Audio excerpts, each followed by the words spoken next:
Making Michigan, the Bentley Historical Library's series on the history of the University of Michigan.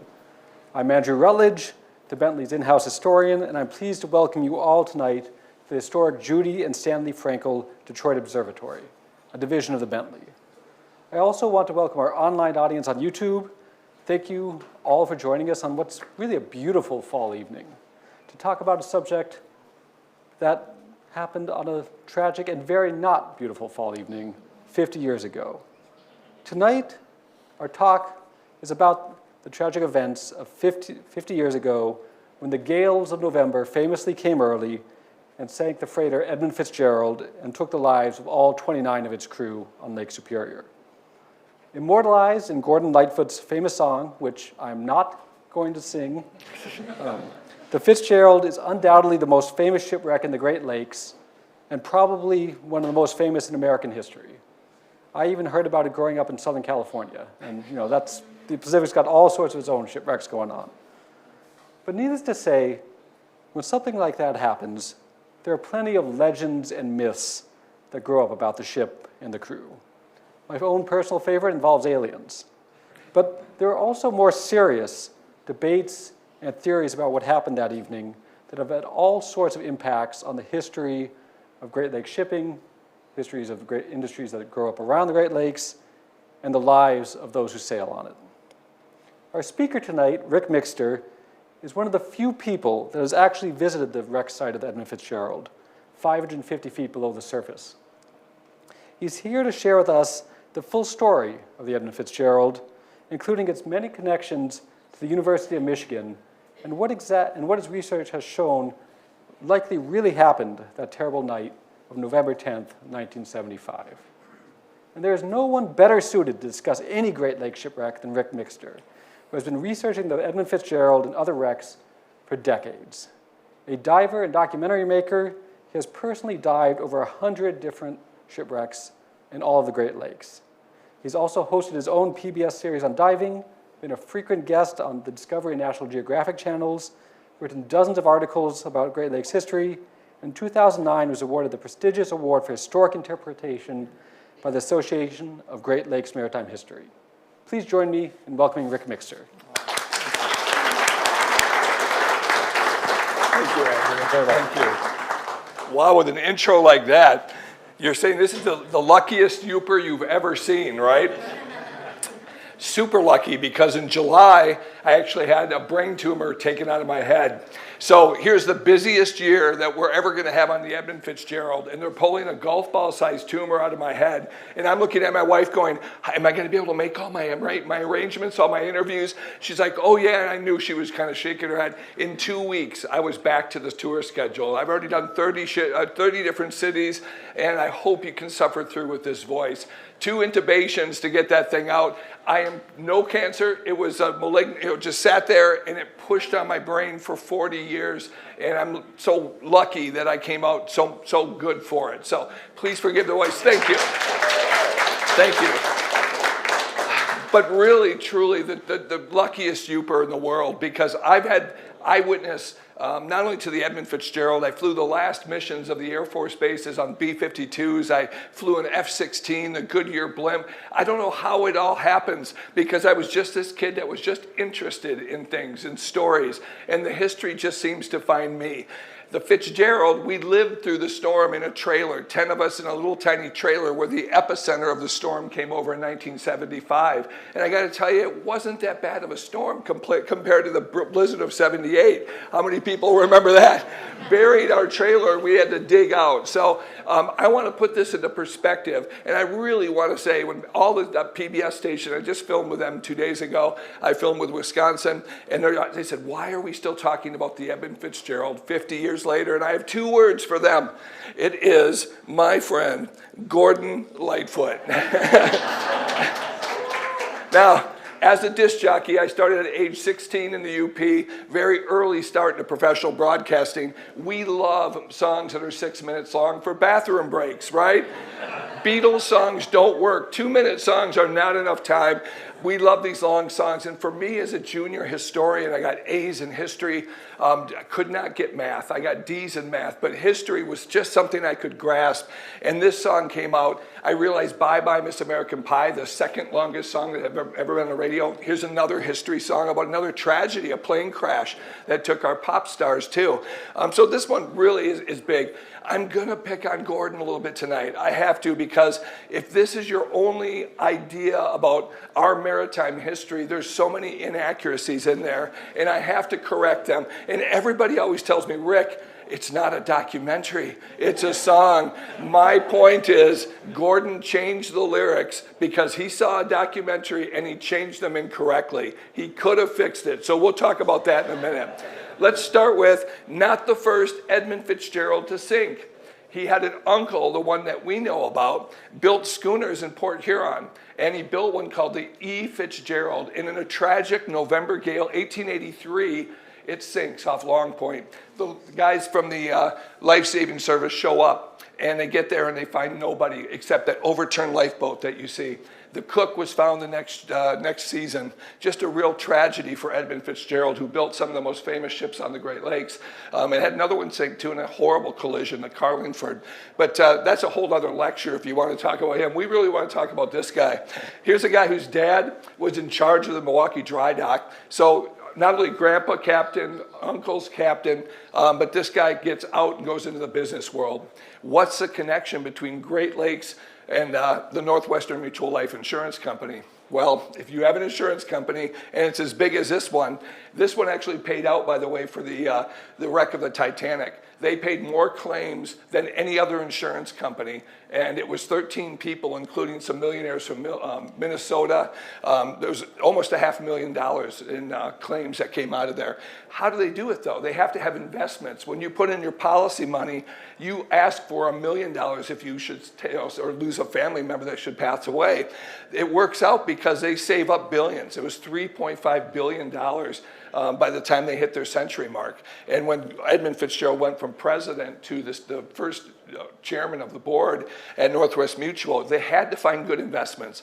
Real estate, ships, over 100 barges on the Mississippi. They owned 3 ships on the Great Lakes, and they realized that the ore industry was so powerful that they even got into a pelletizing plant. Now, what's pelletizing about? Well, for those of you not from the UP, most of the high-grade iron ore had been taken out of the ground, especially from Minnesota, but a lot of it from the Negaunee Range and going to the Marquette docks, Escanaba docks. Most of that was gone by World War II. That need for steel was so incredible that all they really had left was taconite, a magnetic ore. And there was a professor at the University of Minnesota that figured out a way to crush the silica, run a magnet over the top of it, and all that ore would jump up. The iron would come up, and they'd roll it in bentonite clay to make a pellet, so they could easily transport it in train cars that had V bottoms. And then it would go up into these giant bridges, these pocket docks, the ore docks that you're so familiar with, and it would pour gravity-fed into the ships. It's also perfect for pouring into furnaces, and that bentonite clay actually works as a flux to make steel. So a great way to do it. Once they process it, now it's 65% iron, a perfect product to carry along. And for those of us from the UP, the greatest slingshot ammunition you've ever seen. For a wrist rocket, we could load up our pockets and have all the stuff we wanted to cause mayhem across the streets of Gwyn. Here's where they're going to invest. So Northwestern, not only looking at shipping, but they're also looking at the possibility of this new plant. Reserve Mining decides to take this, just a hole in the ground where the beavers and the mosquitoes lived, and they're going to carve out a city right there. And this city would become a whole place just to process these taconite pellets. And then they said, why don't we build the biggest ship to carry those pellets?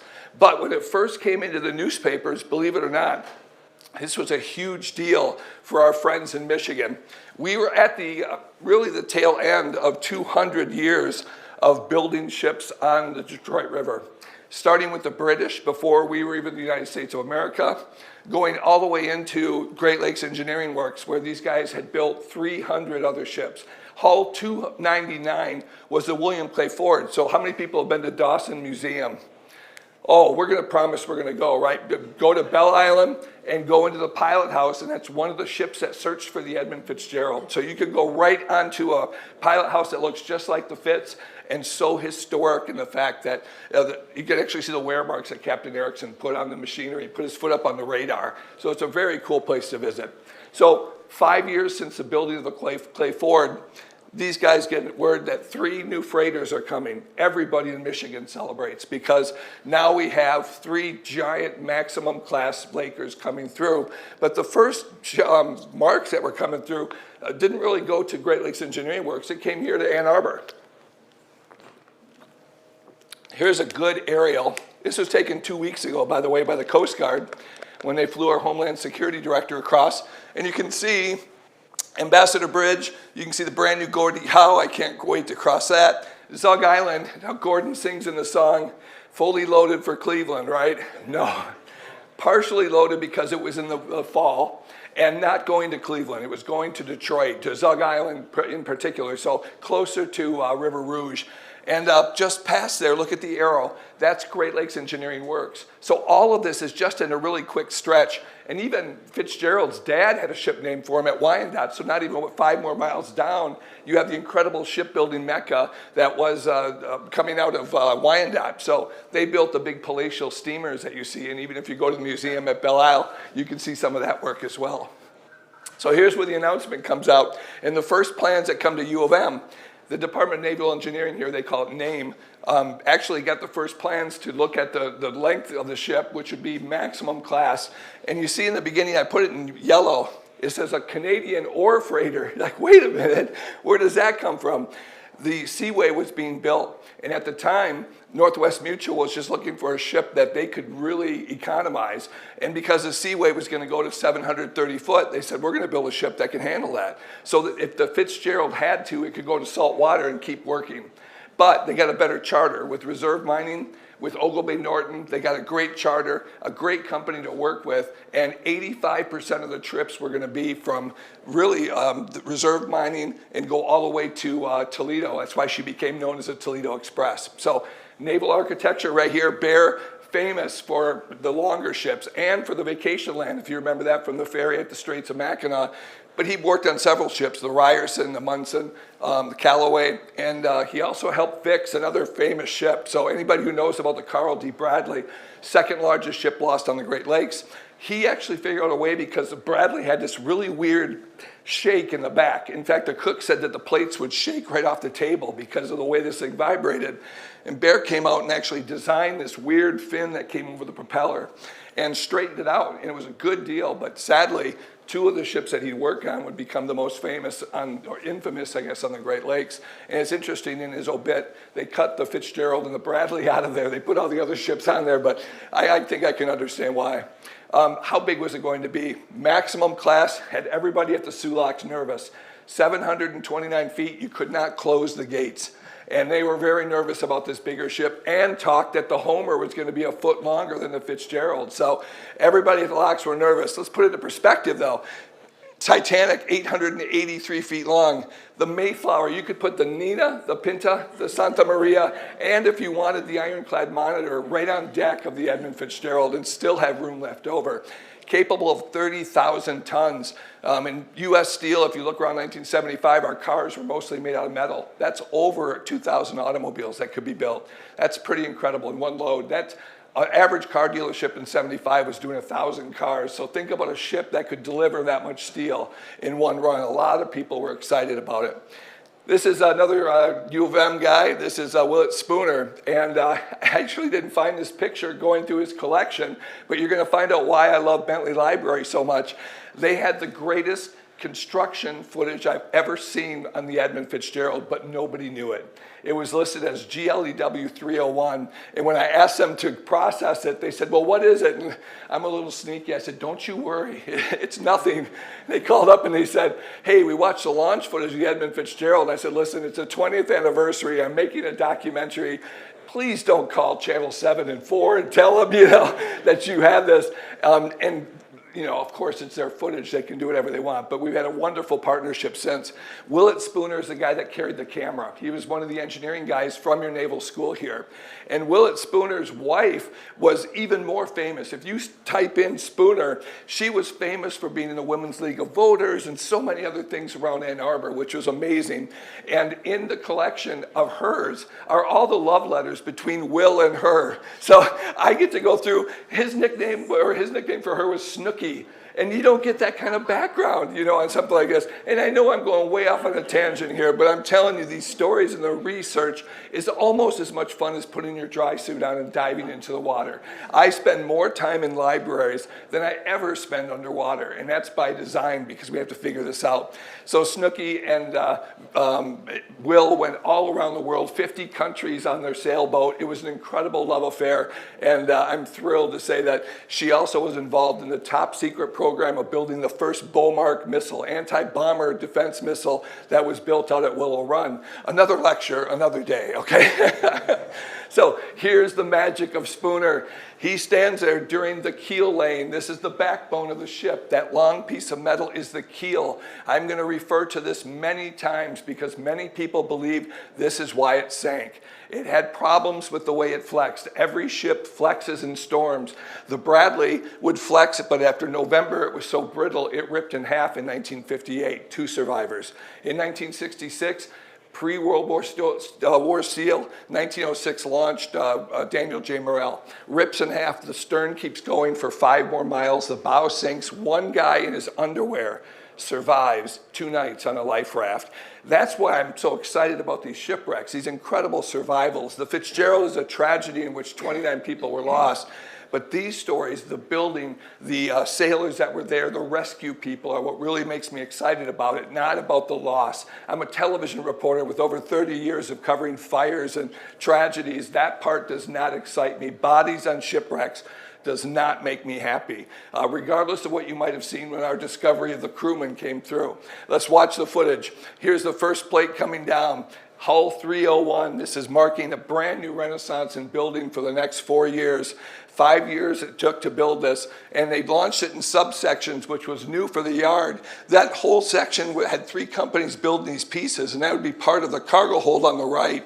They're all individually launched, and then the gantry crane will pick them up, put them on the keel, and weld it down using a production weld. 4 times faster than they built the William Clay Ford. 2 months earlier, they turned the ship out. And a lot of people were worried about the construction.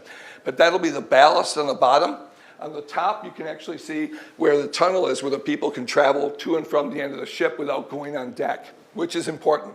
Watertight bulkhead, only 2 at the front and the aft of the ship. The midsections only had screens, so the water could go cargo hold to cargo hold, but couldn't go further than that. Get over here so we don't get wet. In we go. Big splash. They say 15,000 people were here. I don't buy it. I count maybe 5,000 in the audience. I think it was exaggerated. Now, maybe some were hiding in other places. I don't know. But one guy who got the best seat in the entire house was Ed Domanski. His dad was the chief welder. His job as a chipper, he would check the welds to make sure they were good. He even said they x-rayed the welds to make sure that they were solid. He said men and women would be sailing on this. We wanted to make sure this was a good boat. But he rowed the ship into the water for a very specific reason. That's me over here at the stanchion here. When that thing went in, it tipped over and headed toward the water, and I had a death grip on that. And they were talking about that double bottom. The reason I was on that thing when it was launched, the rest of these guys and I, our job, they gave us a flashlight and some chalk. And I found out after we got in the water, I said, what do we do now? He says, now we go down in the bottom, in those double bottoms, which is just the keel plates below the water. And he says, you listen for running water in case it hits the far side and springs a leak. I says, if you hear running water, you're going to hear running feet.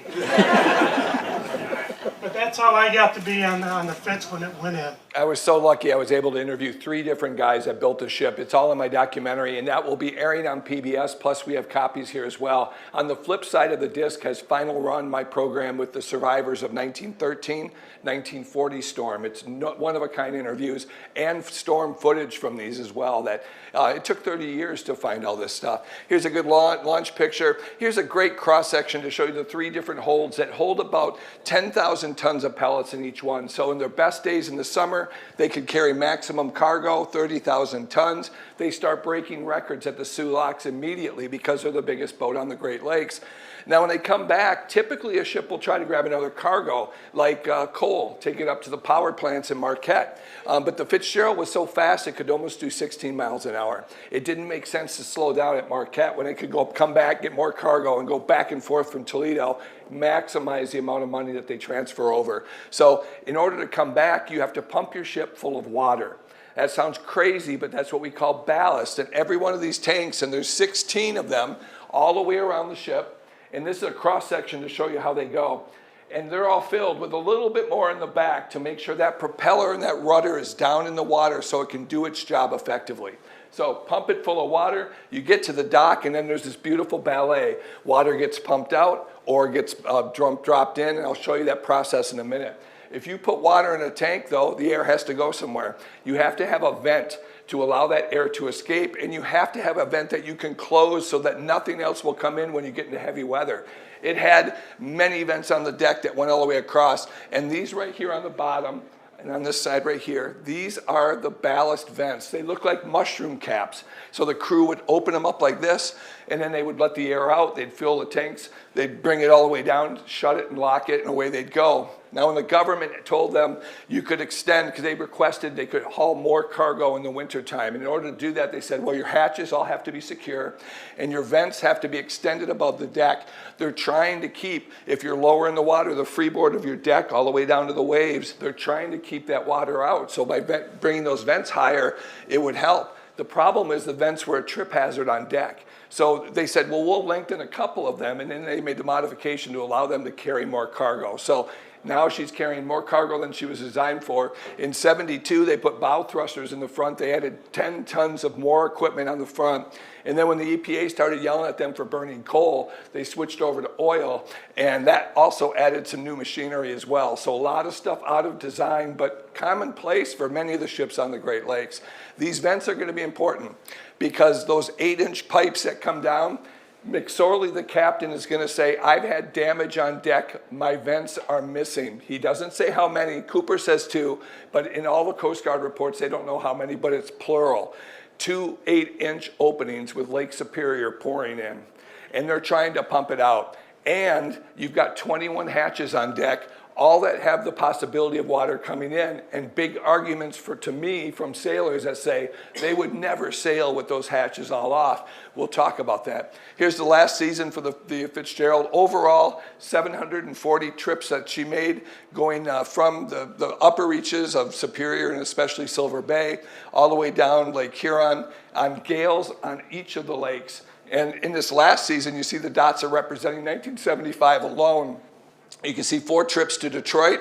You can see most of our trips with a 27,000-ton load going into Toledo as the maximum on 11 July, and even Indiana Harbor. So she had some miles behind her for sure. Paid off $8 million, the investment to a life insurance company, paid off in full. And tragically, in their charter, it actually meant that they would get money if the ship sank as well. So the Northwestern Mutual did not lose on the Edmund Fitzgerald.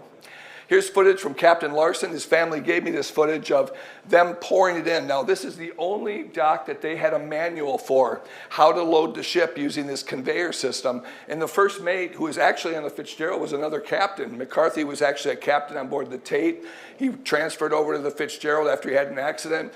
Loved the Fitzgerald. It had air conditioning. It was outfitted by Hudson's. Everybody loved that ship. All the mucky mucks and the steel companies would come on board there for the rides that they would take to be, wined and dined by the best cook in the fleet, best captain supposedly. And so the Fitzgerald was a special boat. And they ran her hard. Every one of these captains saw gales, every one, and it got progressively worse. And as we see these gales happening, we start to realize that that keel is coming loose. And there's been a couple times the Coast Guard were told that they had to do repairs. Look at this early storm. This would be 2 captains before McSorley. They were taking on some pretty serious weather here as they go into the storm, and they're carrying a full load of iron ore onto Lake Superior. The wheelman had been on since 1959, John Simmons. He would watch for Whitefish Point. Has anybody been to Whitefish Point? Excellent. And I'm on the board of directors at the museum there. I'm thrilled if you go to see the bell. We'd love to have you up there. He'd see Whitefish Point, and he'd say welcoming point is what he called it. It welcomed them into the safety of Whitefish Bay, and that's what he called it. Fitzgerald would go through the Soo Locks, and they were breaking records, and then all of a sudden the Homer came out. It was longer. It took a record. Then the Sykes came out. It was bigger. It took a record. And after a while, it was like, how is Fitzgerald still carrying more cargo with these other bigger ships? I asked the cook, and he goes, well, Captain Pulser would go in and cheat on fuel. So if you get to the Soo Locks, they measure to see on your Plimsoll marks how low in the water you are. If you carry more cargo than you're supposed to, in the fall especially, they'll fine you. So this guy cheats on fuel, waits till he gets to the Soo Locks and refuels and gets, a full load. Now the cook goes, that's a great idea until you get stalled on Superior in a storm. Then what do you do when you run out of fuel? He goes, you can't just throw a chair into the boiler and make it run when you're burning gas or oil. So Bunker Sea Fuel was very exclusive there, and you can't just pull up to a gas station to get it, right? But they were breaking records. They were the first to haul 1 million tons in a year, even though there were bigger ships on the lakes than them. This is Captain Pulser, famous, the guy that would play music as he went through the Soo Locks. Everybody loved when he'd come through the ports, and he'd always talk to people. I had somebody come to my talk in Grosse Pointe yesterday that had pictures of him and Pulser, and he said the guy just was amazing. He'd come through and honk the horn even at 2 o'clock in the morning because he knew the kid was there. So just a thrill that people would love this boat, and it was such a frequent customer coming through. People ask me, they say, Rick, I've got a picture of the Edmund Fitzgerald to Soo Locks. How much is it worth? I said, well, she came through 750 times. I'm sure there's a lot of pictures, but some of the pictures are special. By the way, look at this. He gets his award. He calls up Un at the locks and says, I think I've got another record. And he said, well, how did it happen? Look at the quote at the bottom. Well, the loading signal for stopping was delayed, and we added 300 tons more. So here he is again putting more cargo than he's supposed to and heading out, and they're giving him an award for it. As we get into the next captain, McSorley, they had a big thing in the Weather Bureau bulletin that said windbreaker. It said for 2 years in a row, the Edmund Fitzgerald took on more storms than any other ship, and they were talking like this was great. Well, it is great for the steel companies, but I got to tell you, don't blame the steel companies, because nobody in that steel company wants an $8 million ship and then 29 guys that are highly trained, one of the most highly trained crews on the Great Lakes, to disappear for a cargo full of rocks. Nobody. You can read all the books you want about the greedy guy that looks like Mr. Burns from Simpsons going, excellent, But of course it was good news when he came through, but we'll hear about that mentality from the captains of why they keep pushing through in a minute. There was problems at Silver Bay. They were dumping all of their tailings, the waste silica, into Lake Superior, figuring it's just rock. And people were getting sick in Duluth. So they a judge shut down Silver Bay, the whole town, said you're not making any more cargo for a week. And of course they said you can't do that, this is all we have. So they finally came up with a plan to put out ponds where they could throw the tailings in. But there was some question as to whether or not it'd be open or not. So Fitzgerald and Oglebay Norton was looking at different places to load. And 4 times they went to this dock, but so infrequently that the guy that loaded the Fitzgerald said he'd never seen the ship before. So it comes into this dock, once the highest, tallest docks in the world. 17 ships used to be able to load here at one time. Fitzgerald was so long, it had to fill half of its hatches and then move 12 feet to fill the rest of them. That's how big Fitzgerald was. Also, Gordon says, where did he say it was coming from? Some mill in Wisconsin. There's no mill in Wisconsin. There's never been a taconite mill in Wisconsin. So it came from Duluth, at 80 miles into Duluth up here. Butler and National Pellet is up there, and they'd cart it all the way down to the dock and they'd stockpile it. Sometimes it would still be steaming if it came out of the plant. That's how hot these pellets are. And they absorb water too as well, which would be a problem as well. So they get in, they go to these chutes, and the guy lowers the chute down, and he can raise and lower it. It's a little less accurate than the conveyor system at Silver Bay, but here it works. And McCarthy, the captain, he'd be the first mate, but he's a captain. He'd sit on deck, and he'd watch these lights and see if it was loaded correctly. So if it's too much on one side, the light would go on, and he'd back it off. More in the back so the propeller could do its job. And when it's perfectly trimmed, then they'd get going. And as they pulled out, Captain Paquette on board the Sykes said all their hatches weren't dogged down yet, which it's a long job, but it's a beautiful day. We find out now that the old cook wasn't on board the ship when it went down. The old cook had gotten off. He had bone spurs on his feet. Red Bergner was in Texas when the ship went down. I had the option to go on this ride, but he told him, no, I'm going to stay home. And he said that definitely the loading was an issue with this ship, that the unloaders at Detroit had beaten up several hatches. They were having problems, and the Coast Guard showed that some of them were leaking. They were problematic. They had to be fixed that winter, so more water could have been coming in there as well. And he talked about a captain that really, really pushed on the ship, and that overtime was outlawed. No overtime in the galley, no overtime on deck. So when they left on a Sunday, they only dogged down the corners and in the midsections and left most of the clamps still hanging there. Now, how do we know that to be true?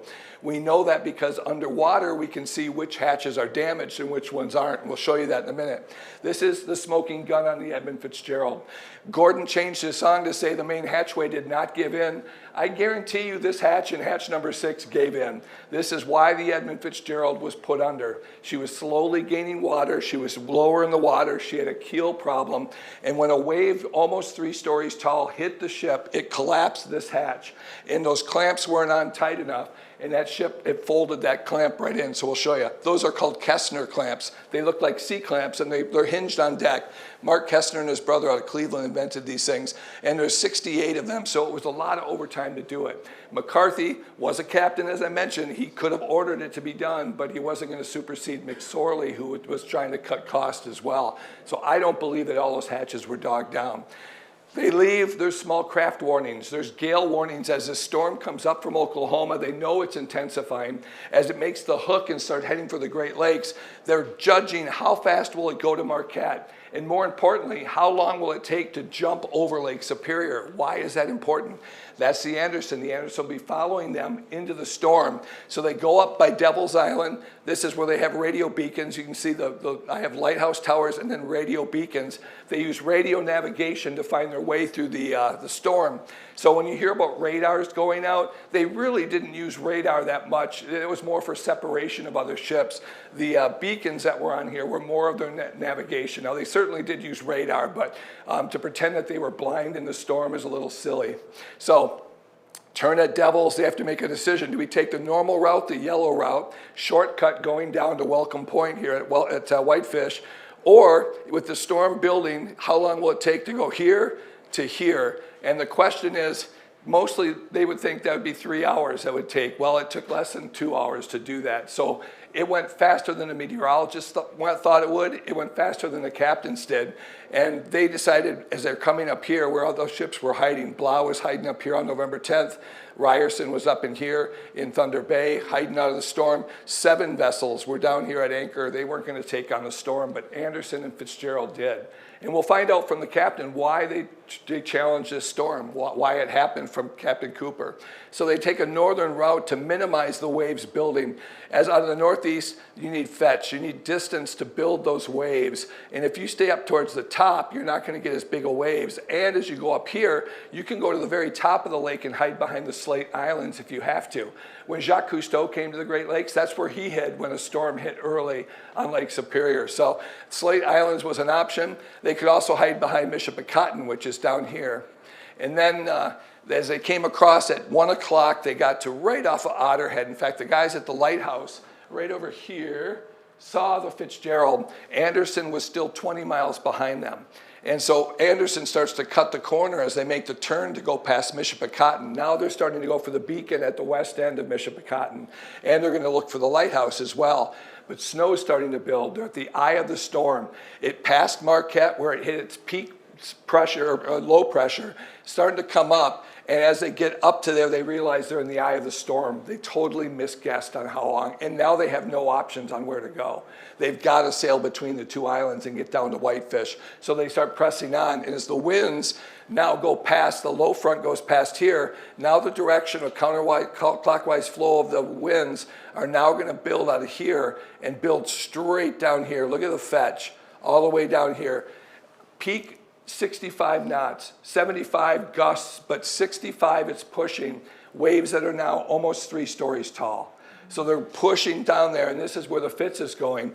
Anderson had been lengthened by 85 feet that summer. So it was 13 knots, or 13 miles an hour was the maximum speed. It was always behind Fitzgerald, and that's why Fitzgerald kept pushing until they got by Caribou. But we start hearing about some problems. Here comes a low pressure system. I'll throw a little plug in for Rick's house right here in Sands, Michigan, right about a mile from K.I. Sawyer Air Force Base where I was born. That goes over our house, and we remember the winds. It pushed over a trailer in the Sioux, but no other real damage other than that. The Fitzgerald was really the only casualty. As it goes past, you see it starting to build again as it gets past Marathon. But unfortunately, these guys are just now starting to come past here, and they start to make some observations.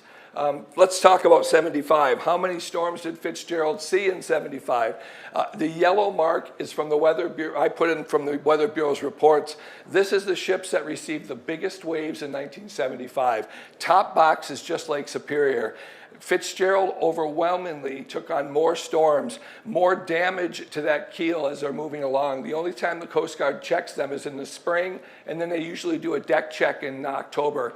And in the spring, they didn't mention any problems below. But these are all opportunities of gale force winds that are going to bust the Fitzgerald up. And now she's going into a killer gale. That would be the worst one.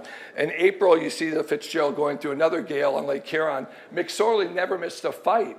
In fact, I talked to his crew members about it, and I said, what was it like sailing with this guy? This is the old cook. This is Red Bergner. And he said, he almost killed me. McSorley was a rough weather skipper. He wouldn't haul up for nothing. You know, we're going through. He says, we don't make no money sitting at anchor. You know? Okay. I called the office once, told them after we came in on a blow, I said, Fred and Phil and I sat on a fantail out there all night long. Why? I says, put this on record. This son of a bitch is going to sink us. You're kidding. I says, hell no. I says, I'm up on the top deck. And I said, we had water coming over the top deck. I said, smashing in the lifeboats and everything. I says, that's bullshit. And I said, if we could have, we'd have popped one of the pills on that life raft and sat right there and waited for her to go down. Well, Bob says it's a good thing you didn't, because he says it'd have cost you $500. So imagine this, you call your boss, you blow the whistle to say this captain is going to kill us, and they say if you accidentally launch a rubber life raft, we're going to bill you. So this is the response they're getting, not, hey, McSorley, be a little safer out there. He keeps pushing because they're still getting cargo through, and it's good news for them. But we're going to have problems now. 1 o'clock, the Fitzgerald is well ahead of the Anderson. Anderson cuts the corner. They make the wind, see them coming out of the northeast right now. As they make the turn and go down past Mishapacotton towards Caribou, the winds now come out of the northwest, and they're starting to build. So they're now getting 12-foot waves as they approach Caribou. And at Caribou, just before it, the Fitzgerald calls the Anderson and says, I've got some damage. I have a rail down, and there's some conflict between the first mate who heard the message as well. He said, I thought he said it was gone. So it was the difference between is the railing, the fence, the wire that's on the side of the ship that keeps you from falling overboard, is that in the water or is it gone? And then he says, I have vents missing and water coming into the ship. And this is what he tells Cooper. Well, he called me up. That was 3:10 in the afternoon. And he said, I've got a little problem. He said, my fence rail is down. He said, I've got 2 vents missing, and I've taken a starboard list. Now, that immediate list, again, tells me that he either had a stress fracture or he bottomed out. He said he had his pumps on. I asked him if he had his pumps on. He said yes.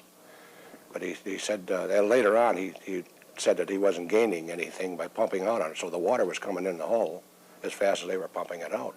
Those were 2 big pumps that he had on there. So the fracture or the stress fracture or him bottoming out had to happen at that time. And from that time on, he was sinking. The water would get into these side tanks, and if his side tanks were not tight, watertight, the water would start leaking through them into the cargo hold, into the pellets. And there's no way of getting the water out of the cargo hold with the pellets in there. You can't get it out. So it would be a gradual process of water going in there, creating a deeper and deeper draft forward. So Cooper looks at the radar, sees a Fitzgerald, he goes, wow, she's closer in there than I thought she should be. He then goes and takes a nap. So does he really believe it ran aground? No. He looked at it, he says, boy, she's closer in there than I want to be. The mate later debates that they were even closer there. But during the investigation, they look at this and they say, well, what is this 6-fathom shoal? So they go in and they send the Canadian survey ship Bayfield in there to search the entire area. It turns out it's 10 fathoms deep. It's not a shoal. And after 30 plus years of researching, no other ship has ever sunk on Chummy Bank. All right, there's no secret shoal out there or anything. But this becomes this incredible myth that the Edmund Fitzgerald ran aground. Why did it gain so much amazing attention? Well, first it was from Cooper, the hero that turned around in the storm.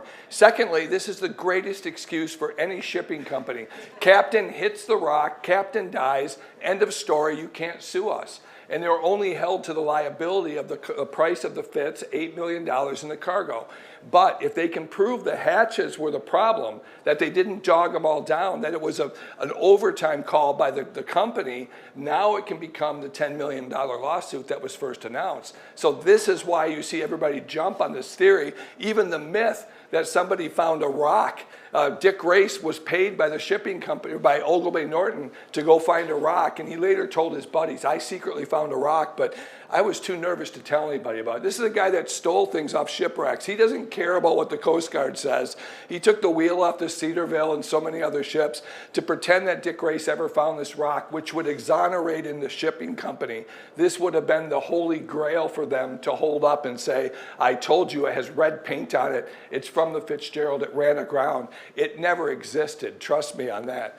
Here's the Coast Guard said it would have taken a half hour to go these 5 miles to cross this distance to even get close to where that shoal was. Bayfield said it didn't even exist.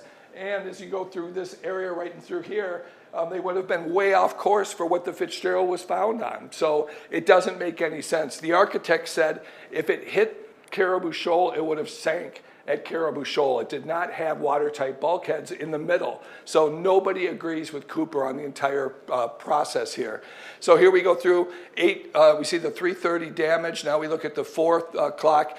He calls out and he says, listen, I see the traffic coming out of the bottom. Look at the very tip of Whitefish Point here and here. Those little dots represent the ships. The 3 at the top are the Aberforths, the Nanfree, and the Benfree, all saltwater ships with foreign captains, but they have pilots that are captains from the U.S. and Canada on board. I think they were all American pilots that were on board. Those guys are going for it.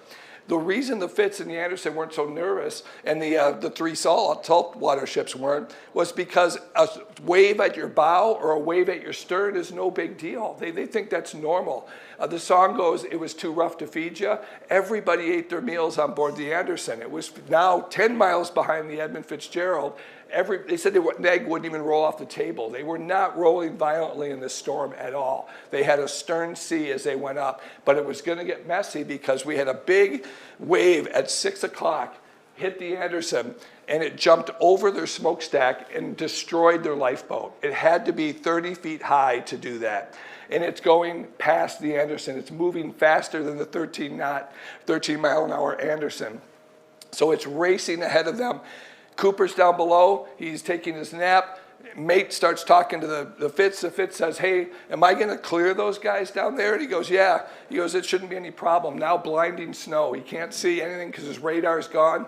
They can't see anything with binoculars because the snow is so heavy. And then Cooper finally comes back onto the deck. And this is when the mate asks, how are you doing with your problems? And McSorley says, we're holding our own. They believe they're going to make that 17 miles to the Whitefish Bay. Once they get behind this big point, they're going to have safety away from those winds that are coming down. So get below Whitefish, get into the bay where the Frontenac, the Marjane, and the William Clay Ford, the Roush are all sitting there, and you'll be safe. And unfortunately, they don't make it because that wave comes up after that broadcast, and crushes in those hatches, and 29 guys vanish. I mentioned 58, 1966, the Morella Bradley. They found most of the crew. They had survivors from the ship, but in 1975, with rubber life rafts, the most advanced radio systems, even a satellite flying in the sky at the time, and they lost 29 people like that without an SOS. And that's what led to this entire mystery, and why Newsweek wrote an article about it, and why Gordon read Newsweek and wrote the song about it. It was the mystery of the ship disappearing. So here's a great drawing. Mark Conklin did this for us for the museum.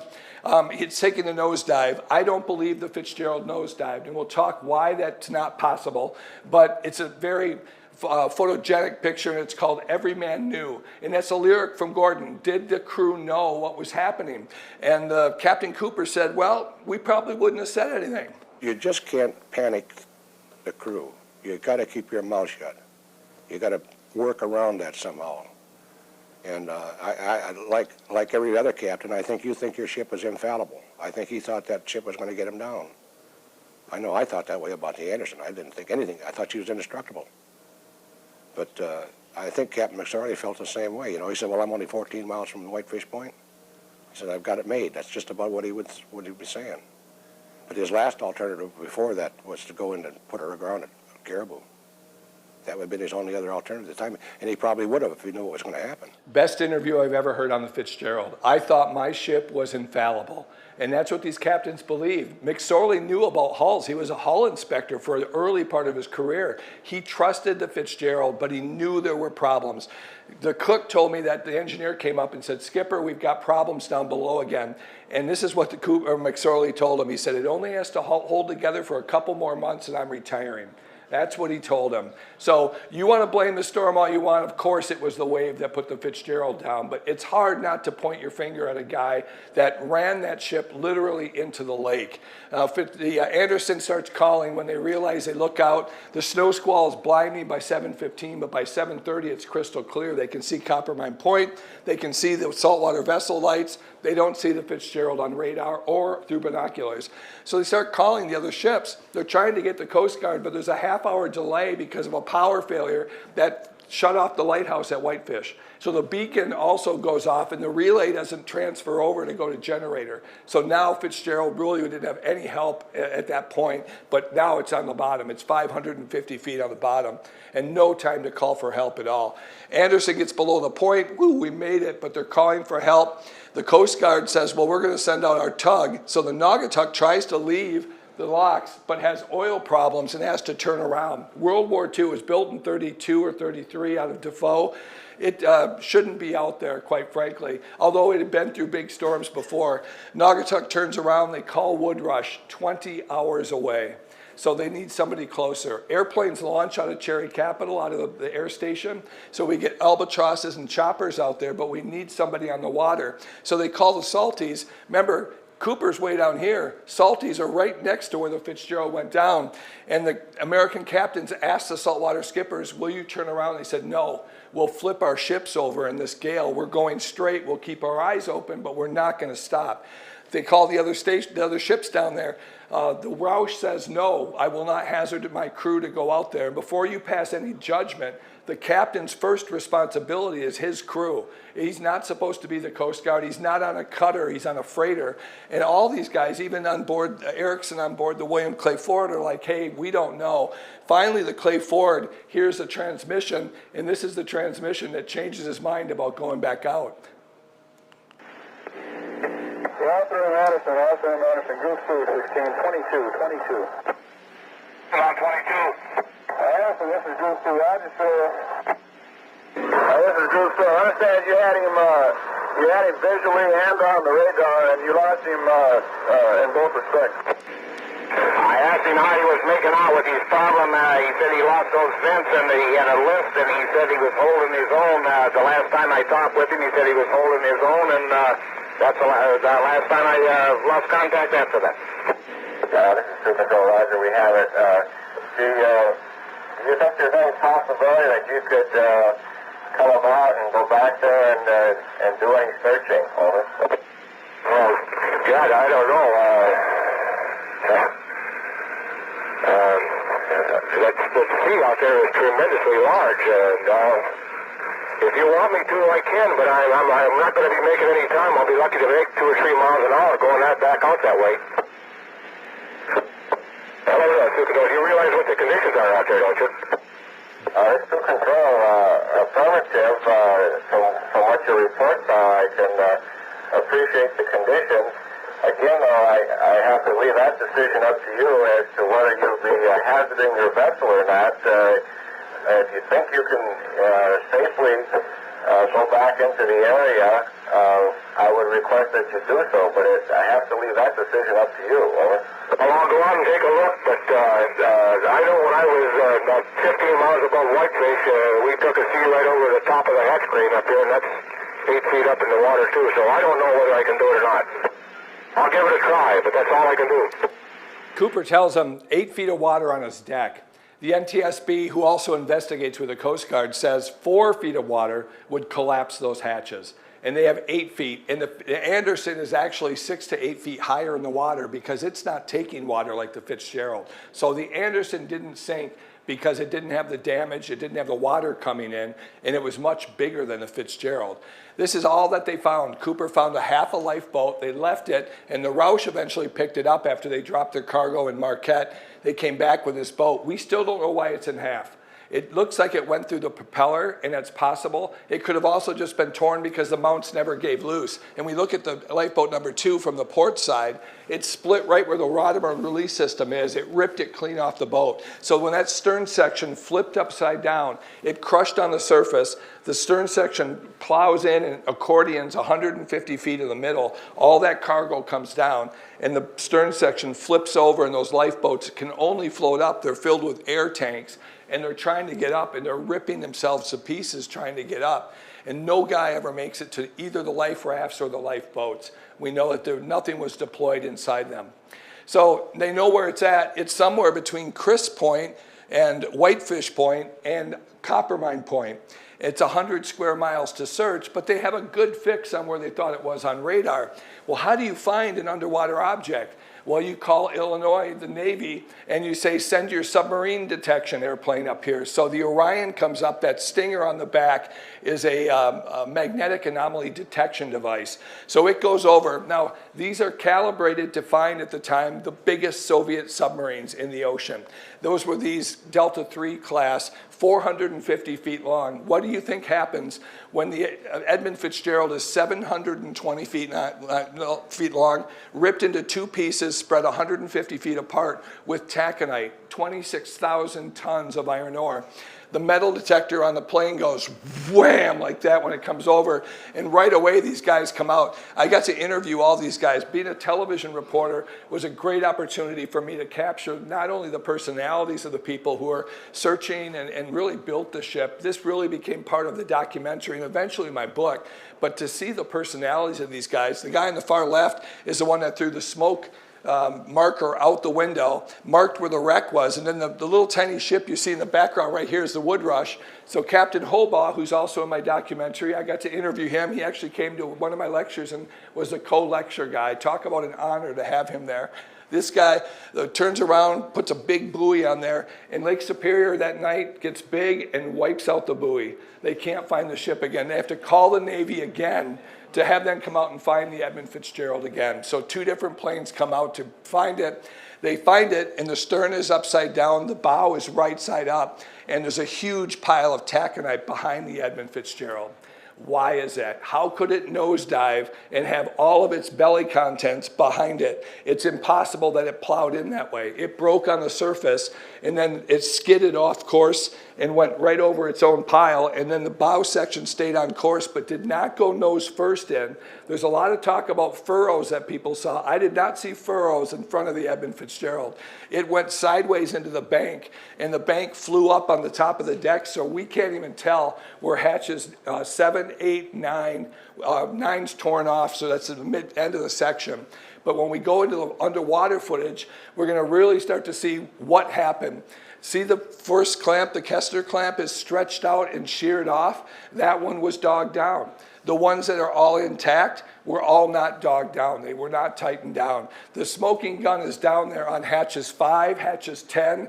We know this to be a true fact. We know that this ship did not have all of their clamps down, and yet I still get 30 lectures every year. Somebody comes in and says, Rick, there's no sailor in the world that would go out without doing this.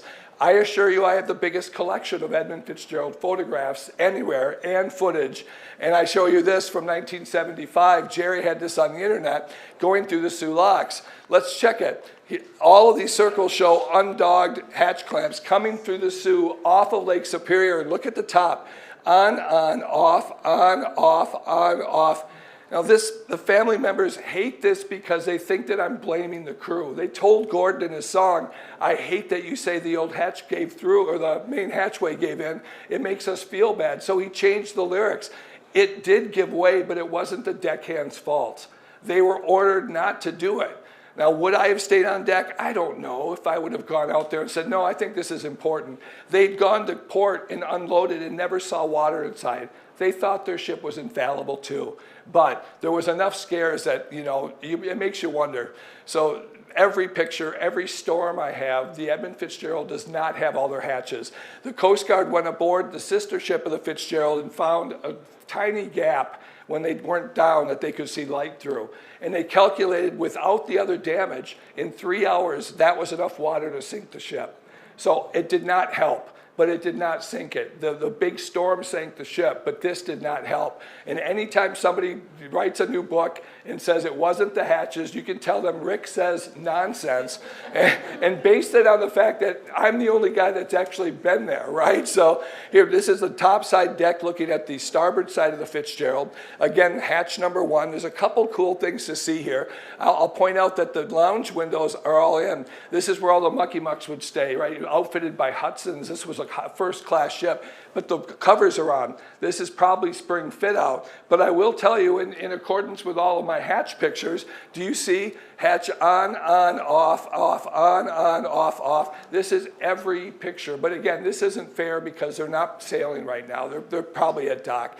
Pre-1972, because it has the old-style life raft on the top, we don't see the stack for the bow thruster either. That was put on in the 70s as well. So early picture, but a perfect view to show you. See the white marker down here? This is the bumper for the hatch crane that rides on that rail. Here's our mushroom cap vents to tighten down. These are still there because we could see all these, but it's buried in the mud on the other side. All of this stuff we're going to see in the movie underwater. The builder's plate right here that says built in River Rouge, Michigan. And look at this deck, forecastle deck. This has the guest quarters, captain's office, captain's bedroom up here. All this stuff right here is straight here, but watch when I go underwater. Look at this deck.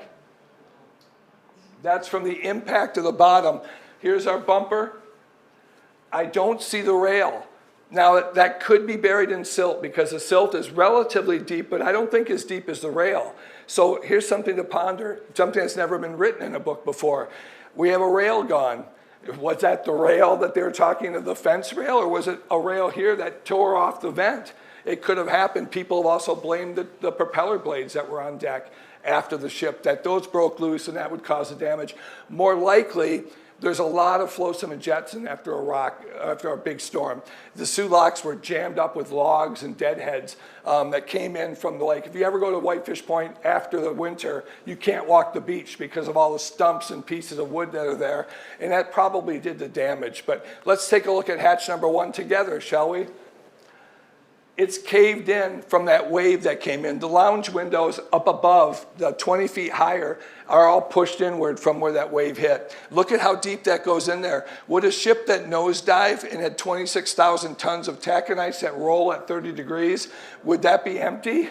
Would hatch 2 be empty if we had a nosedive ship? No, at least 10,000 tons would be in that first hold if the screen bulkheads held. But this doesn't have any of that damage. And when I first dove the Fitzgerald, I came across mud, mud, mud, mud, mud. and then flew up on the deck and realized I wasn't on the bottom of Lake Superior. I was on the top of the ship, but the mud was so thick from it flying up from hitting the bottom. And I saw this. The spar deck is ripped away from the ship, and I'm looking down into the tunnel. Where's the taconite? This would be jam-packed of a ship that nosedived in with 10,000 to 26,000 tons of taconite. Should be everywhere, and there's not a marble to be seen. This is easily good excuse to say there's no way it nosedived. Look at the hill, too, that comes down. Seeing this name was so just haunting. It filled the porthole of a submarine. It falls off to about the 17th-foot plimsoll mark, meaning the Fitzgerald plowed into the mud till it hit bedrock.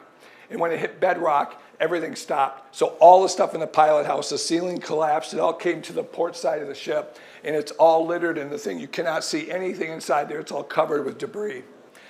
So the dives went from 76, the Coast Guard, to Jacques Cousteau, to 89, to our dive in 94. And to try to put together a documentary getting all those pieces, impossible. I called the Cousteau Society, and they looked at me and said, we're not going to help you. Now, what does that do to an investigative reporter like me? I'm like, oh, yeah? Well, watch this. So I find out that Westinghouse did a whole bunch of surveys on the Sucoup, and I found footage of this. I found interviews with all the people who wouldn't talk to me and put together this documentary. So when you watch this piece that talks about it, think about all the pieces of people that didn't want to be in the documentary that made it. Also, in our dive in 94, our dive, I was the third dive, and we go down. Remember, no one had ever seen a person on the shipwreck. And our instructions from the Canada Ministry, which we believed the wreck at the time, was all in Canadian waters. They said, you can't put any camera in the window, you can't put any camera in the porthole, and guess what? We were fine with that. I didn't want to see a body on the Edmund Fitzgerald. We assumed all 29 were entombed inside, and God bless them, they were there. But it didn't work out that way. I dove, I got lost after I did the bow section, got to the back section, hatch 8 and 9, no cargo there at all. This is where that should be all piled up from where it broke at the section and then collapsed in. No cargo at the back of the front section that's upright. We get lost, we come back, I finally radio up, please give me more time, I want to see the stern. I want to see if there's a scrape to see if it ran aground, like everybody had said. They gave me permission, but they said, come back up. The tug owner and his son want to go for a ride.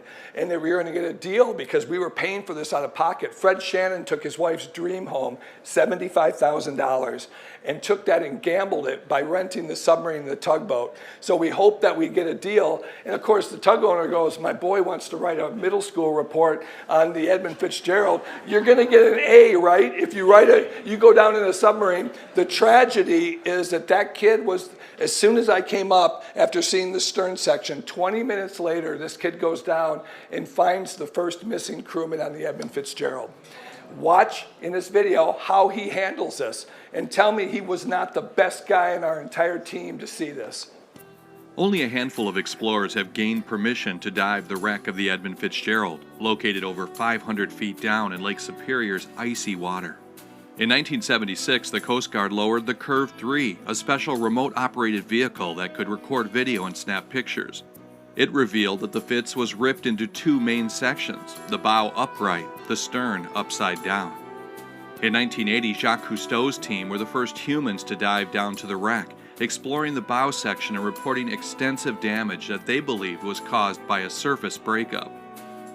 9 years later, Whitefish Point led a team with a 3D camera to explore the site remotely. An open door was found in the pilot house, leading some to believe it was an escape attempt as the Fitz made its final plunge. In 1994, submersibles again visited the wreck. In early July, Harbor Branch Oceanographic sent several teams down in the Clelia, and only a few weeks later, the Delta looked for clues. At the end of the first day of diving, the Delta subcrew found a sailor's body lying on the lake bottom near the bow section. So quiet and dark down there reminds me of a church, is knowing that God's down there. It's quiet where they sleep, no more the tempest to roar. Headlines were quick to admonish the team, and the state of Michigan passed a law banning the use of footage taken. A final dive with the Canadian Navy removed the ship's bell, and many family members of the lost crew called for a ban on diving the Edmund Fitzgerald. A later deepwater sonar scan revealed what appeared to be substantial damage to the spar deck of the Fitz, a teasing clue to a shipwreck that still largely remains a mystery some 40 years later.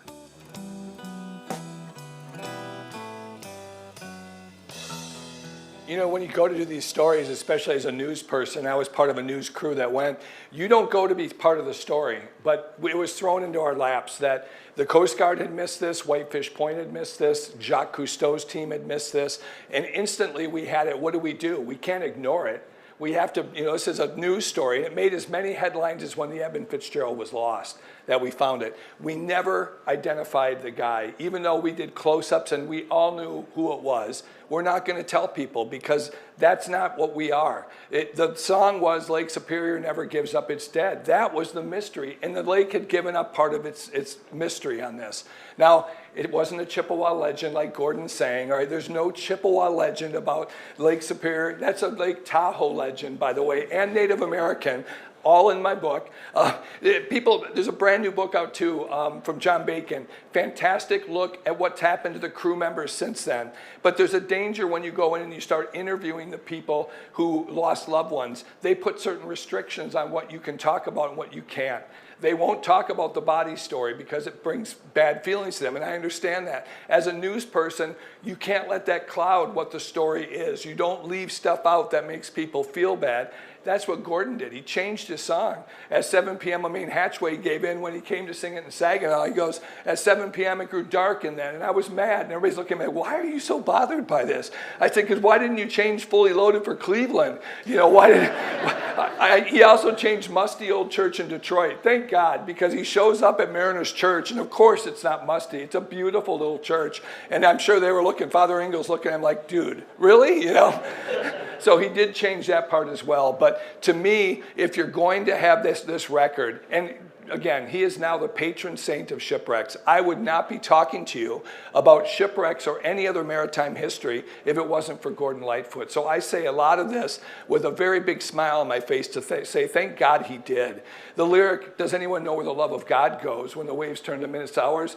It's pure poetry, and my arm's hair still stands up. So his song is fantastic. This is our dive. The plaque going down, this is before the bell came up, and we put a plaque down there, the first to memorialize the crew. So at the 10th hatch is a list of the names of the guys, and at the bottom of that list is a list of the crew that were down there. So my name is at the bottom of the 10th hatch, and I don't believe I belong there, but if I've been put into this story, and I'm probably the most sought after interview for the ship because of what I've seen and what I've done, but it's sobering to think that. And in every interview you hear from me is it's a roller coaster of total sadness when we find a body to total exhilaration from diving the most famous shipwreck in the Great Lakes. And that's really what it's become for me.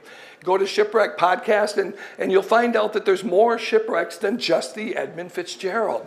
It turns out that we had a storm in 1913. In fact, the Fitzgerald storm wasn't even in the top 12 of the worst storms on the Great Lakes. And I say that not in any indifference to the 29 that were lost. Nobody gets more bells rung or lights shown for them than those crew. But there's 25,000 other people who lost their lives.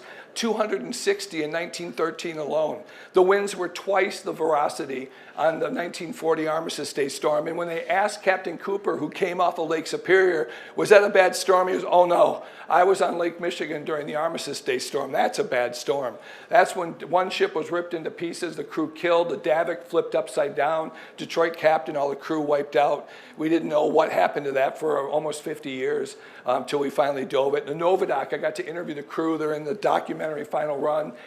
That's all, I think, stories that people who didn't get a song by Gordon Lightfoot. And I think that we deserve to ring that bell for them, too, as well. And that's what I'll stand up for. I'll leave it there, though. Do you have any questions for me? I think you had leading questions, didn't you? Well, actually, well, first of all, thank you. That was amazing. I think we're just going to open it up to the audience. Please raise your hand and give the docents a moment to bring a microphone over to you so that everybody can hear you both in here and on the live stream. One in the back over here. We're waiting because we do have a live stream audience. And hello to the audience. Live stream, there's over 200 people that are watching right now. So it's fantastic to extend it to that size. You're very welcome. Thank you for coming.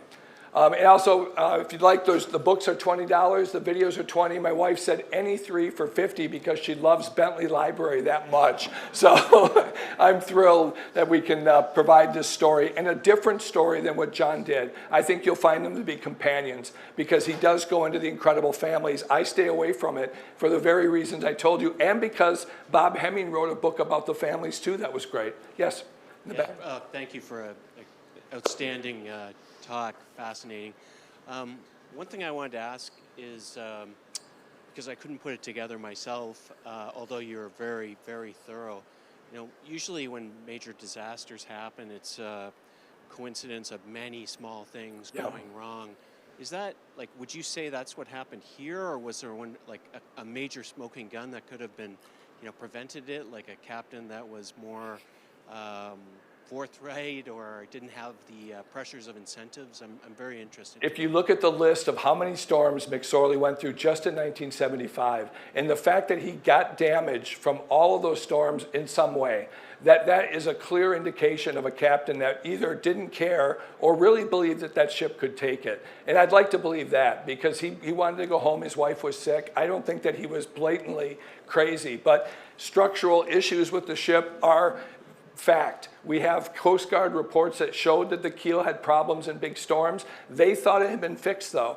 But after all those other storms and the ship that came through the most, add in now missing vents, water pouring in that the captain reported. There's no question that Lake Superior was pouring into that ship. And then those hatches, 21 hatches with just a minor tiny gap that had enough water coming in there that they couldn't pump out because the cargo was jammed into the rose box, and the only pump was aft of the ship. So if that ship was leaning forward, the pumps couldn't even take out, despite the fact that there's 26,000 tons of marbles blocking the water from coming out. Whole series of problems. But that's why the Anderson didn't sink. It wasn't 3 giant waves, the 3 sisters, because that would have killed the Anderson. It was a series of things, but it was that big wave that took her out. She would have sailed all the way to Whitefish if it wasn't for that big wave. I'm confident of that. But the big wave was enough, but she would have shook it off if she hadn't all those other issues. Thank you. Yeah. Oh, question right behind you, if you don't mind. Yeah. Did any of the myths around the sinking or the analysis of the accident change the way ships are designed or operated? That's a great question. Did the report from the Coast Guard, which immediately Coast Guard says, you're going to carry less cargo in the winter. We thought these hatches were better, so we're going to cut you by billions of dollars. You can't carry as much cargo in the winter. Then they said, we're going to put steel bulkheads in all the ships too. This is our recommendation. And the ship owners said, no, we have tunnels cut into those so the bulldozers can push the cargo out. We can turn around the ship faster if we don't have watertight bulkheads. They ignored all of the stuff the Coast Guard said, and they said it ran aground at Caribou, and you can't prove it. So the Coast Guard came out and said, well, we think it might be hatch covers, but we don't know. And even one of their board members said, yeah, we don't think so. It was almost a travesty from that. But go 5 years from now, right away, Senator Rupee comes out and says, we need a network of buoys that can report in the wave heights faster than the ships can, so we can give the meteorologists a tool. We had one satellite flying that was horribly low res, couldn't help out anything. It would take 50 years before we got high-res GO satellites and the weather satellites too. The buoy system was turned down by the government immediately. They put one out on Lake Michigan, and it took 10 years before we got it. The suits that you put on to protect you, the ocean had them for years. They had rubber suits since World War II. It took 10 years before they mandated them on ships. And we didn't see lifeboats that would launch from the deck of a ship until, I think, 15 years after the Fitzgerald went down. So not much happened in the shipping company, but here's what the Coast Guard did. Surprise inspections. They'd jump on your ship and go, let's see if you're battening down your hatches. 80% of the ships that they surprised were non-compliant. And within 6 months, all of a sudden, all the hatches were going back on. So that combined into, they stopped doing the ride aboard program almost a year afterwards because everybody was back to keeping their ships watertight. That and the fact that these guys sailed over the top of the Edmund Fitzgerald as a constant reminder to be careful. And this guy that sang a song in Canada that would play on the radio Forgive me, the captain on board the Wolverine, when I sailed with him, we went out and I said, hey, did you ever hear that song? He goes, that damn song. And he rolls his eyes. They hated that song for the longest time, and so did the families, because they thought Gordon was making millions off of it. But Gordon started inviting them to the concerts, and they became very close. Pam Johnson is a very close friend. The cook that passed away is her dad, and she was just devastated when Gordon passed away. They were very close, and that's why that song got changed, was because of that closeness that they had. But those changes, it took a long time.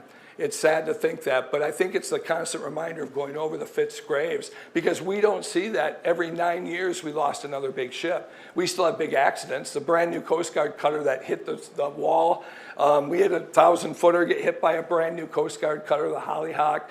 The 1,000-footer, the biggest one, Paul Tregurtha, ran aground and blocked the river system for a while. It still happens, but thank God not a catastrophe where we lose 29 people. Yeah. I can repeat it too if you want. Thank you. As a sailor on the Great Lakes, I'm fascinated and terrified by this rogue wave. And yeah. My question is it a singular event that's big in a storm of otherwise big waves, or are there a succession of them, or how do they form? And is every storm is different, and every saltwater captain on board Coast Guard cutters, like Captain Hobaugh that came, Captain Muth that I talked to that saved the guys on the Bradley, I flew him back when we broke ice on board the Sundew for the last time. These guys all told me the ocean was predictable. You would pitch and yaw, and you didn't have a problem, because the Great Lakes, it bounces off the coastline, and you pitch and yaw at the same time, and it scared the heck out of them. So it is different. And many people go, well, there's Three Sisters, or there's a series of this. If we really had it down to a science, we'd go 1, 2, 3, turn, and go into the wave. We don't. And unfortunately now, the only best thing is to look at the forecast and then park your ship. We have 12,000 footers now that do most of the iron ore cargo on the Great Lakes. We have smaller vessels that'll take it into the river systems and stuff. But those ships are much bigger than the Fitzgerald. They can do 70,000 tons in one load. If it's a 10-foot wave, they park and they wait. And that's largely because of the storm, and it's largely because there's not a big enough steel industry. Remember the difference between 1975 and now, the foreign competition from China and stuff now. Maybe with the tariffs we'll see ships come out. A lot of us are praying that the Anderson will come back in, and come back out for another career, but I gotta believe she's done. I think that they're just nervous to announce it during the 50th anniversary of the Edmund Fitzgerald loss. So I hope they do something, but people tell me, let's make it into a museum ship. And I'm like, we've got 7 beautiful museum ships that nobody goes to see. How many people have been to the Schoonmaker in Toledo? How many people have seen the Irwin in Duluth, the lightship in Huron? Excellent. Lightship in Huron, a must. How about the Mather in Cleveland? We got to go. You got to support these. And I'll tell you this, our museums, our libraries are in jeopardy right now. There's this misconception that we're going to have everything online someday and we won't need them. Individual libraries like Bentley are repositories for local history. And more importantly, the minds that have been here, they store their information. There's even, God help me, a Mixter file here now. It's amazing to think that we have these resources and they'll never all be online. Bay County's museum at one time almost lost their museum by 200 votes. It's up to you to protect these resources by showing up at these talks, by going to the resources, the individual tiny libraries and the mega wonderful, academic libraries as well. We have to protect these resources. I need them. I can't tell my stories without them. I cannot just go on the internet and type in this, although it's a lot easier to search the newspapers now. I could do 5 million newspapers like this. Another question before we wrap up? Yeah. Yeah, and I need these museums to stay open too, as director of this one that we're in right now. But we have one question online. With regards to the safety changes that you mentioned, Rick, do you believe that they are sufficient to prevent another disaster like the Fitzgerald, or do you think it could happen again? I think that it's a wonderful compromise. We cannot say we're going to be safe. People look at my career and they go, you flew an F-16, you jump out of airplanes, you dove the Edmund Fitzgerald. What's the most dangerous thing you've ever done? That's easy. Driving on the Lodge in Detroit is by far the most dangerous thing I ever do. When I'm doing 55 and I'm doing 100 past me, that's way safer than putting my gear on and going to a schooner that's 180 feet down. So to me, we all have risks. We all mitigate those risks, and we try to make it as safe as we can, and that's what the shipping industry has done. But for us to fool ourselves into thinking that Mother Nature can't make a storm to sink even a 1,000-foot ship is ludicrous. It will happen, and complacency is what causes this. When we all start to go, I'm too big. You know, the rumor was always Titanic was unsinkable. They never really said that. That was only after it sank. But that was the mind thought, you know, was how could it ever sink? And that's what happened. They went full speed through essentially a minefield, you know, through an ice field and sank themselves. So we mustn't be complacent, even with the laws that are in there. And the laws are formed not only to protect the industry, but also to make sure the industry can still work, because we can't just haul 5 pellets at a time and make it safe. Up in the middle. We do no can time. I don't mean to. Oh, awesome. Thank you so much for the presentation. It's awesome.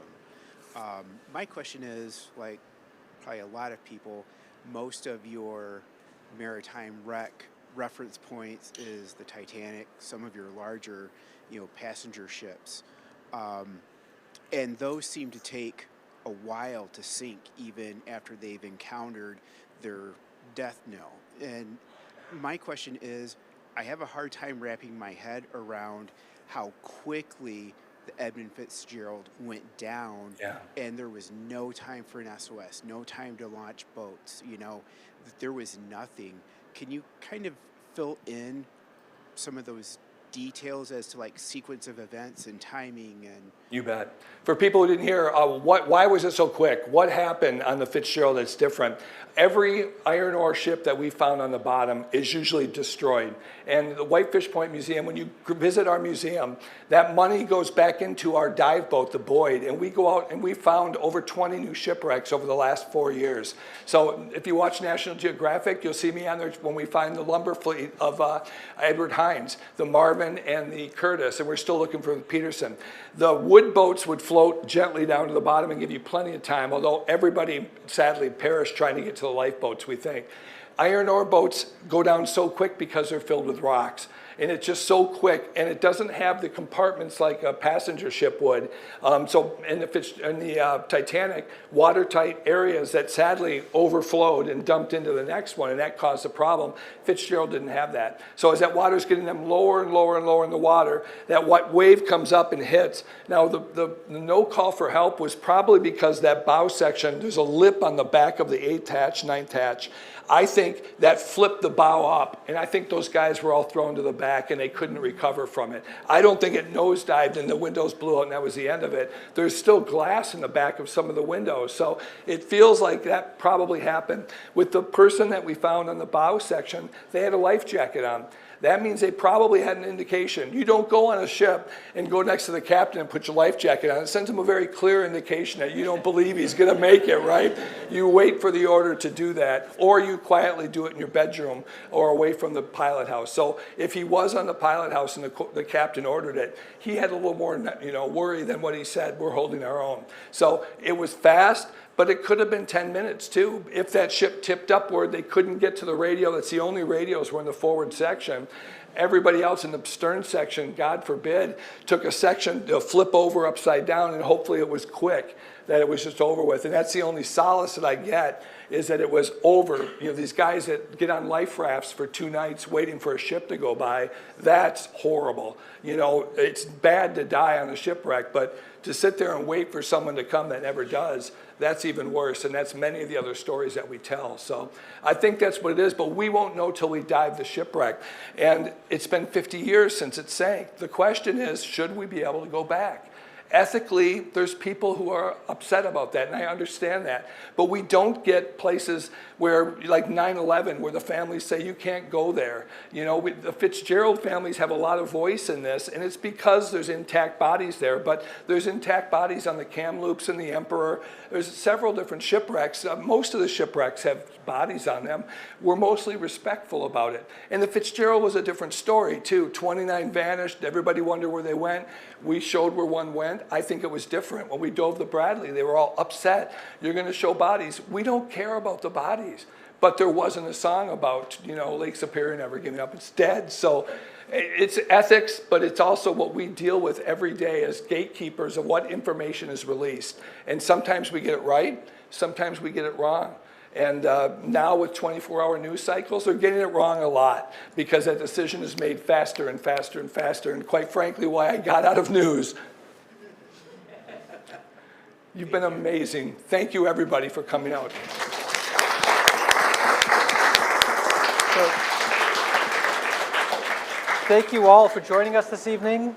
Thanks as well to Greg Parker, Director of the Detroit Observatory, for monitoring the live stream, and to our wonderful Michigan media team for recording our session. Everybody who registered, you'll receive an email sometime in the next week or so with a link to this video so you can share it, watch it again, you know, delete it and never think about it again, whatever you'd like. Our next Making Michigan will be on December 11th when Professor Laura Hirschburn will join us to discuss the history of U of M Psychiatric Hospital. And for those of you here in the observatory this evening, the original observatory upstairs will be open till about 8 for tours to see the original 19th century telescopes. We have some really incredible student docents who are both sides of the room here who can tell you all the important and exciting things about it that I don't know. I highly encourage you to take a look if you have the time. I don't know if we'll be using the telescope tonight. Probably not, it's a bit cloudy. But for those of you attending virtually, we hope you'll be able to visit us soon. We're open Thursday and Friday afternoons, Friday evenings for viewing nights, and on certain Saturdays. Thank you again for joining us, and all have a wonderful night. We've got books up here if you'd like.